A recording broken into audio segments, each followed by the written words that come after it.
नमस्कार, भारत एक्सप्रेस देख रहे हैं आप, आपके साथ मैं रोहित पोखरियाल। एक आम धारणा बन चुकी है कि बीजेपी को हराने के लिए देश का मुसलमान किसी भी दूसरे दल या शख्स को वोट देने के लिए तैयार रहेगा, लेकिन बीजेपी से उसकी दूरी रहेगी। अब ऐसा नहीं है। मुस्लिमों ने अपने मन से ऐसी धारणा बना ली हो। बीजेपी को भगवा ब्रिगेड कह के हिंदुत्ववादी पार्टी बनाने में विपक्षियों ने कोई कसर नहीं छोड़ी हो, लेकिन बीजेपी ने सबका साथ, सबका विकास, सबका विश्वास और सबका प्रयास का नारा दिया है और उस पर काम भी किया है। चाहे वो 3 तलाक की बात हो या धारा 370 की, हिंदुत्व पर बीजेपी की राजनीति हमेशा से एक जैसी रही और उसको लेकर मुस्लिम पॉलिटिक्स में भी कोई बदलाव नहीं आया। इस बार लोकसभा चुनावों में बीजेपी महिला वोटर्स को अपने हक में करने की कोशिश में लगी है। अलग अलग सीट्स पर महिला वोटर्स का जबरदस्त असर देखा जा रहा है। बात भी सही है, महिलाएं देश के मतदाताओं में से आधी आबादी को रिप्रेजेंट करती हैं और इसी पर पेश है हमारी ये एम फैक्टर वाली खास पेशकश, एम फैक्टर। चुनाव में एम फैक्टर कितना डालेगा असर?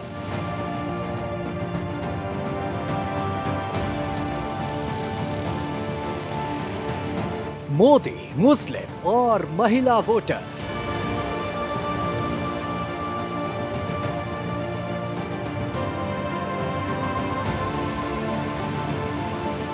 कैसा है दोनों का मूड का मीटर?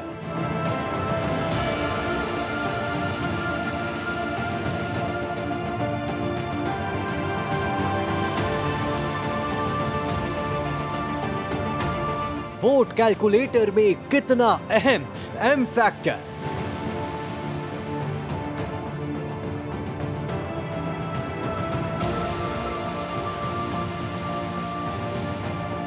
क्या है अवाम की मांग? मोदी जैसा प्रधान।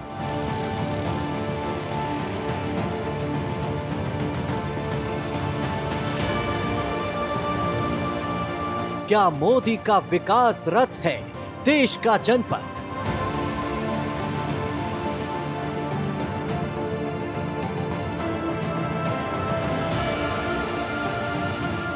देश में किसी भी दल को पूर्ण बहुमत से सरकार बनानी हो, मुस्लिम वोट इस मामले में निर्णायक साबित होते हैं। ऐसे में पहला सवाल यह है कि 2024 में मुसलमान वोटर किस पार्टी के साथ हैं। दूसरा सवाल सुनिए, मोदी के साथ कितने प्रतिशत मुसलमान हैं। और तीसरा सवाल भी समझिए, वो ये है कि मुस्लिम वोटों के लिए बीजेपी की रणनीति क्या है। एनडीए ने 2024 में 400 से अधिक सीटें हासिल करने का जो टारगेट तैयार किया है, उसमें मुस्लिम वोट भी शामिल है और महत्वपूर्ण है। यानी मुस्लिम वोटों की मदद से यह लक्ष्य आसानी से साधा जा सकता है और इसीलिए कश्मीर से कन्याकुमारी तक बीजेपी ने मुस्लिम वोट हासिल करने की तैयारी शुरू कर दी है। 543 सीटों का रण, 543 सीटों का रण शुरू हो चुका है। इनमें से लगभग हर सीट पर मुस्लिम वोटरों की आबादी है, लेकिन जिस प्रदेश में सबसे ज्यादा मुस्लिम जनसंख्या वाली सीटें हैं वो है उत्तर प्रदेश। यहीं से होकर दिल्ली तक रास्ता पहुंचता है। इसीलिए यूपी की हर एक सीट पर बीजेपी विपक्ष को कड़ी टक्कर देने की तैयारी में है। पहले 2 चरण में यूपी की 16 सीटों पर चुनाव होने हैं। इनमें से 13 मुस्लिम बहुल सीटें हैं। 2024 में ये आंकड़ा बदल सकता है। इन 13 मुस्लिम बहुल सीटों में 7 सीटों पर 2019 में बीजेपी को जीत मिली थी, जबकि बाकी पर विपक्षी गठबंधन ने कब्जा जमाया था। 2024 में यह आंकड़ा बदल सकता है, क्योंकि 30% से ज्यादा मुस्लिम आबादी वाली सीटों पर बीजेपी का खास फोकस है। बीजेपी ने यूपी सहित देश भर की हर सीट पर कम से कम 2000 मुस्लिम मोदी मित्र बनाए हैं। मुस्लिम मोदी मित्र का मतलब है वो लोग मुस्लिम वोटरों के बीच मोदी का समर्थन बढ़ाने और सपोर्ट को वोटों में तब्दील करने की दिशा में प्रयास कर रहे हैं।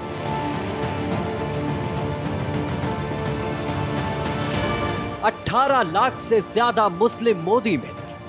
543 सीटों पर कुल मिलाकर 18 लाख से ज्यादा मुस्लिम मोदी मित्र बनाए गए। बीजेपी इनकी मदद से 2024 में मुस्लिम वोट बटोरने की तैयारी कर रही है। हालांकि मोदी के पक्ष में मुस्लिम वोटों के आने का मतलब क्या होगा? अगर ऐसा हुआ और ये रणनीति सफल हो गई तो कांग्रेस, समाजवादी पार्टी, AIMIM और राष्ट्रीय जनता दल पर इसका क्या असर दिखाई देगा? आइए डालते हैं इस बात पर नजर। मुस्लिम आबादी में यूपी सबसे बड़ा राज्य। अब आपको बताते हैं कि देश के वो कौन से टॉप 5 राज्य हैं जहां मुस्लिम जनसंख्या देश में सबसे ज्यादा है। मुस्लिम आबादी में उत्तर प्रदेश सबसे बड़ा राज्य है। दूसरे नंबर पर पश्चिम बंगाल है, जबकि तीसरे नंबर पर बिहार है जहां मुस्लिम आबादी सबसे ज्यादा है। इसके बाद चौथे नंबर पर महाराष्ट्र है और 5वें नंबर पर असम है जहां मुस्लिमों की संख्या पूरे देश में सबसे ज्यादा है। और हमने जो 3 तलाक के खिलाफ कानून बनाया है, उसने मुस्लिम बहनों को सुरक्षा का विश्वास दिया है। लेकिन साथियों, जब मुस्लिम बहन बेटियों का समर्थन खुलेआम भाजपा को मिलने लगा,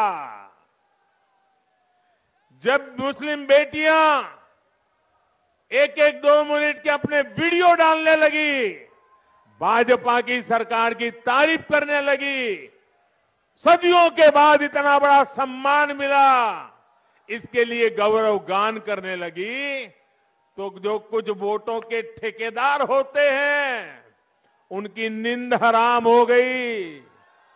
वो बेचैन हो गए, अरे हमारी ही बेटी मोदी मोदी करने लग गई। मुस्लिम प्रभाव वाली सीट। अब आपको बताते हैं कि इन राज्यों की कितनी कितनी सीटें हैं जो मुस्लिम प्रभाव वाली हैं। बात करें उत्तर प्रदेश की, तो यहाँ की 80 लोकसभा सीटों में से 18 सीटें ऐसी हैं जहां मुस्लिम वोटर अपना प्रभाव डालते हैं। वहीं पश्चिम बंगाल की 42 सीटों में से 17 सीटें ऐसी हैं जहां मुस्लिम मतदाताओं का प्रभाव बहुत ज्यादा है, जबकि बिहार की 40 लोकसभा सीटों में से 16 सीटें ऐसी हैं जहां मुस्लिम मतदाता पार्टियों की किस्मत तय करते हैं। बात करें महाराष्ट्र की, तो यहाँ की 48 सीटों में से 10 सीटें ऐसी हैं जहां मुस्लिम मतदाता अपना प्रभाव डाल सकते हैं। इसके अलावा असम की 14 लोकसभा सीटों में से 6 सीटों पर मुस्लिम वोटरों का सीधा प्रभाव पड़ता है। अब आपको एक खास बात बताते हैं कि विपक्षी इंडी गठबंधन के गठन के पीछे सोच मुस्लिम मतों के विभाजन को रोकने की थी। 92 सीटों पर 20% से ज्यादा मुस्लिम वोटर्स। लोकसभा की 92 सीटों पर 20% से ज्यादा मुस्लिम मतदाता है।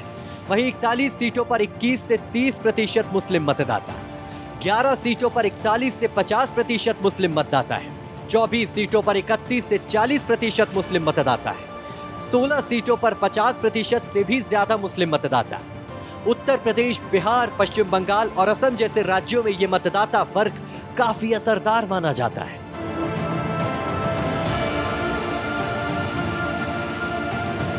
कौन सी पार्टी मुस्लिम वोट बटोरने में सबसे आगे? इस मामले में ममता बनर्जी की पार्टी टीएमसी नंबर 1 पार्टी है जो सबसे ज्यादा मुस्लिम वोट बटोरती है। इसके बाद दूसरे नंबर पर अखिलेश यादव की समाजवादी पार्टी आती है और तीसरे नंबर पर लालू प्रसाद यादव की आरजेडी का नंबर आता है। चौथे नंबर पर कांग्रेस का नंबर आता है जो आजादी के बाद से सबसे ज्यादा मुस्लिम वोटों को लुभाने में कामयाब रही पार्टी है। इसी तरह असदुद्दीन ओवैसी की पार्टी AIMIM है जो मुस्लिम वोटरों पर ही बेस्ड है और उनकी ही राजनीति करती है। पसमानदा मुसलमान कौन? पसमानदा मूल रूप से फारसी से लिया गया शब्द है। इसका मतलब होता है वो लोग जो पीछे छूट गए हैं, दबाए गए या सताए हुए हैं, यानी सामाजिक और आर्थिक तौर पर पिछड़े हुए हैं। पसमानदा मुस्लिमों की आबादी करीब 85% है, जबकि आर्थिक तौर पर मजबूत मुसलमानों की आबादी महज 15% है। पसमानदा मुसलमान राजनीति में बहुत कम है, लेकिन राजनीतिक लिहाज से उनकी अहमियत काफी ज्यादा है। देश के 18 राज्यों में इनका सियासी प्रभाव यूपी, बिहार, राजस्थान, तेलंगाना, कर्नाटक और मध्य प्रदेश में इनकी संख्या ज्यादा है। सबसे ज्यादा संख्या उत्तर प्रदेश में है। हर विधानसभा सीट पर इनकी उपस्थिति अच्छी खासी संख्या में है, जबकि लोकसभा की 100 सीटों पर राजनीतिक तौर पर पसमानदा मुसलमान काफी असर डालते हैं। देश की आधी आबादी का प्रतिनिधित्व करती हैं महिलाएं। स्वाभाविक तौर पर देश की राजनीति में वोट बैंक की परिभाषा को बदलने में महिलाओं का बड़ा योगदान है। उनकी राजनीतिक तौर पर सक्रियता को बढ़ाने के लिए मोदी सरकार कई सारे कदम भी उठा रही है, महत्वपूर्ण रोल अदा कर रही है और इसीलिए देश के तमाम लोकसभा सीटों पर महिलाओं का असर देखा जा रहा है। देश की आधी आबादी चुनावी नतीजों को पलटने की क्षमता रखती है और इसी को ध्यान में रखते हुए इस बार हर एक दल की नजर महिला वोटर्स पर टिकी है। महिला सशक्तिकरण से आगाज। पिछले चुनाव में महिलाओं की मतदान में जो भागीदारी बढ़ी, उसके पीछे उज्ज्वला योजना, हर घर शौचालय योजना समेत राशन कार्ड पर परिवार के मुखिया के तौर पर उनका नाम दर्ज करवाने का फैसले को वजह माना गया। महिलाओं की सामाजिक हैसियत को बढ़ाने और उनके सशक्तिकरण करने वाले पीएम मोदी के निर्णय ने महिलाओं को बीजेपी का समर्थन करने के लिए प्रेरित किया। मोदी सरकार ने महिला आरक्षण बिल को नारी शक्ति वंदन बिल बताकर महिलाओं के सम्मान को और ज्यादा बढ़ा दिया है। महिला आरक्षण बिल को संसद में पेश करने से पहले ही पीएम मोदी ने पुराने संसद भवन में अपने अंतिम भाषण में कहा था कि दोनों सदनों में अब तक 7500 से ज्यादा जनप्रतिनिधियों ने काम किया है, जबकि महिला प्रतिनिधियों की संख्या करीब 600 ही रही है। आज महिलाओं के योगदान ने सदन की गरिमा बढ़ाने में मदद की है। मेरी माताएं बहनें, आज बहुत बड़ी मात्रा में परिवार में महिलाएं भी रोजगार के लिए जाती है और इसलिए रात्रि को भी उनको रोजगार का अवसर मिले, फैक्ट्रियों में काम करने का अवसर मिले, इसलिए लेबर लॉ में परिवर्तन करने का बहुत बड़ा अहम कदम उठाया। हमारी माताएं बहनें परिवार की भी एक अहम इकाई है। हमारा भविष्य निर्माण करने के लिए हमारी माताओं बहनों का योगदान बहुत बड़ा होता है और इसलिए मैटरनिटी लीव जो 12 सप्ताह की थी वो 26 सप्ताह उसको आय चालू रहेगी, इस प्रकार से देने का काम किया है।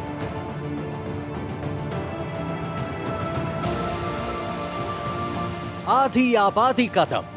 राजनीतिक तौर पर महिलाएं पहले के मुकाबले जागरूक हुई हैं। अलग अलग चुनाव में आधी आबादी का दम दिख रहा है और ये महज इत्तेफाक नहीं है कि इस बार लोकसभा चुनाव के प्रचार अभियान में महिलाएं भी अहम रोल में नजर आ रही हैं। तमाम राजनीतिक दल महिलाओं को लेकर चुनावी वादे कर रहे हैं। उनको ऐसा इसीलिए भी करना पड़ रहा है क्योंकि देश के कुल 96.8 करोड़ मतदाताओं में महिलाओं की संख्या आधी है। बीजेपी और मुख्य विपक्षी दल कांग्रेस इस आधी आबादी के वोट बैंक की खास अहमियत को समझ रहे हैं और महिला मतदाताओं के वोट बैंक पर नजरें गड़ाए हुए हैं। महिलाओं के वोट बैंक में बड़ी सेंध। एक तरफ बीजेपी आधी आबादी के जरिए बड़ी जीत को सुनिश्चित करने के लिए महिलाओं पर केंद्रित स्वास्थ्य, शिक्षा और दूसरे कार्यक्रमों की शुरुआत करके उनके भरोसे को जीतने की कोशिश कर रही है। वहीं कांग्रेस ने नारी न्याय योजना की पेशकश करते हुए महिलाओं के बैंक खातों में 1 लाख रुपए देने का ऐलान किया है। इसके साथ ही कांग्रेस सभी नौकरियों में उन्हें 50% आरक्षण देने का भी वादा कर रही है। चुनावी नतीजों को पलटने का दमखम रखने वाली महिलाओं के वोट बैंक में बड़ी सेंध लगाने के मामले में बीजेपी इस बार बाजी मारती हुई नजर आ रही है। बीजेपी ने जितने उम्मीदवार घोषित किए हैं उनमें 16% महिलाएं हैं। 66 महिला उम्मीदवारों को टिकट देकर बीजेपी ने इस मामले में अपने प्रदर्शन को सुधारा है। 2014 में उसके 428 उम्मीदवारों में से 38 महिलाएं थी। 2019 में यह आंकड़ा बेहतर हुआ और 436 में से 55 महिला उम्मीदवार दिखाई दी। 2014 में नरेंद्र मोदी के प्रधानमंत्री बनने के बाद केंद्र सरकार की ओर से महिलाओं के जीवन में सकारात्मक बदलाव लाने के मकसद से कई पहल हुई, कई लाभकारी नीतियों की शुरुआत की गई। केंद्र की मोदी सरकार ने महिलाओं के लिए कई ऐसी योजनाएं तैयार की और उसे अमली जामा भी पहनाया। इन योजनाओं का फायदा भी बड़ी संख्या में महिलाओं को मिला। बेटी बचाओ बेटी पढ़ाओ। केंद्र ने बेटी बचाओ बेटी पढ़ाओ अभियान की शुरुआत देश में बने लैंगिक असंतुलन को दूर करने और लड़कियों की शिक्षा तथा उनके कल्याण को बढ़ावा देने के मकसद से शुरू किया था। अभियान का उद्देश्य तेजी से घटते बाल लिंगानुपात में सुधार करना था। साथ ही शिक्षा के अलावा अन्य अवसरों के मामलों में भी महिलाओं को सशक्त बनाना था। माताओं, बहनों, बेटियों, उनका जीवन पीढ़ियों को प्रभावित करने वाला, पीढ़ियों का निर्माण करने वाला जीवन होता है। एक बेटी का सामर्थ्य, उसकी शिक्षा, उसका कौशल सिर्फ परिवार ही नहीं, समाज की, राष्ट्र की दिशा तय करती है। इसलिए 2014 में जब हमने मां भारती के बड़े सपनों बड़ी आकांक्षाओं को साकार करने का बीड़ा उठाया तो सबसे पहले देश की बेटी की विश्वास को नई ऊर्जा देने का प्रयास शुरू किया।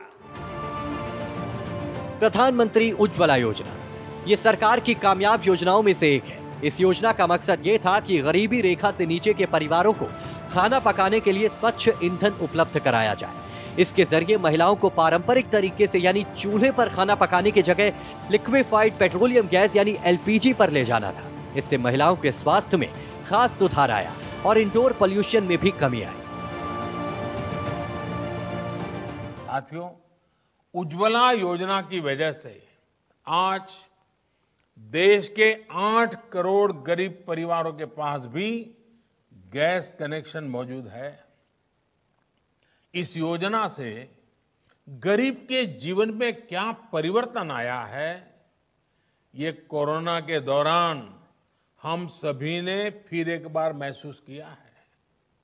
अब कल्पना कीजिए, जब घर में रहना जरूरी था, तब अगर इन 8 करोड़ परिवारों के साथियों को, हमारी बहनों को लकड़ी या दूसरा ईंधन जुटाने के लिए घर से बाहर निकलना पड़ता तो क्या स्थिति होती।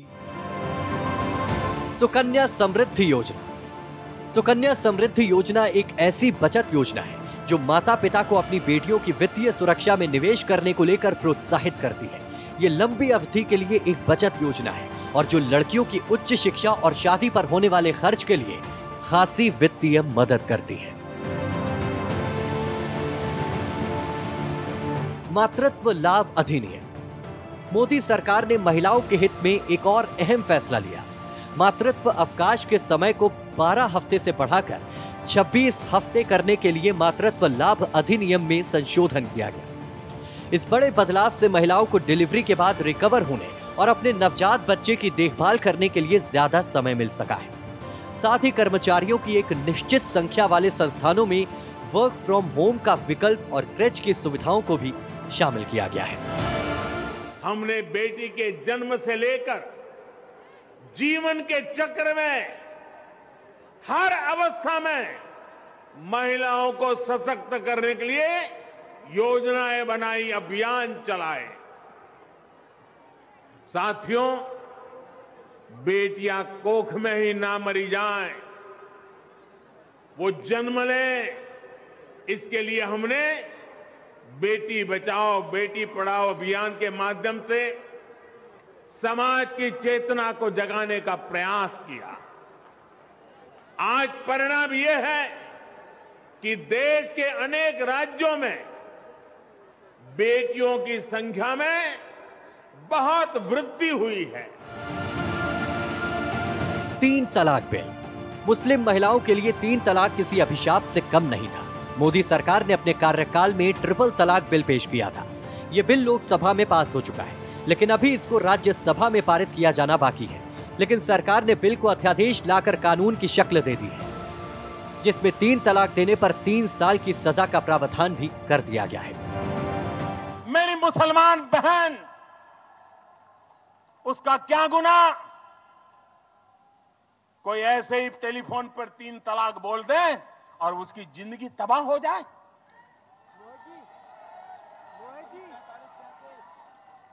क्या मुसलमान बेटियों के हकों की रक्षा होनी चाहिए कि नहीं होनी चाहिए? क्या मुसलमान माताओं बहनों को रक्षा मिलनी चाहिए कि नहीं मिलनी चाहिए?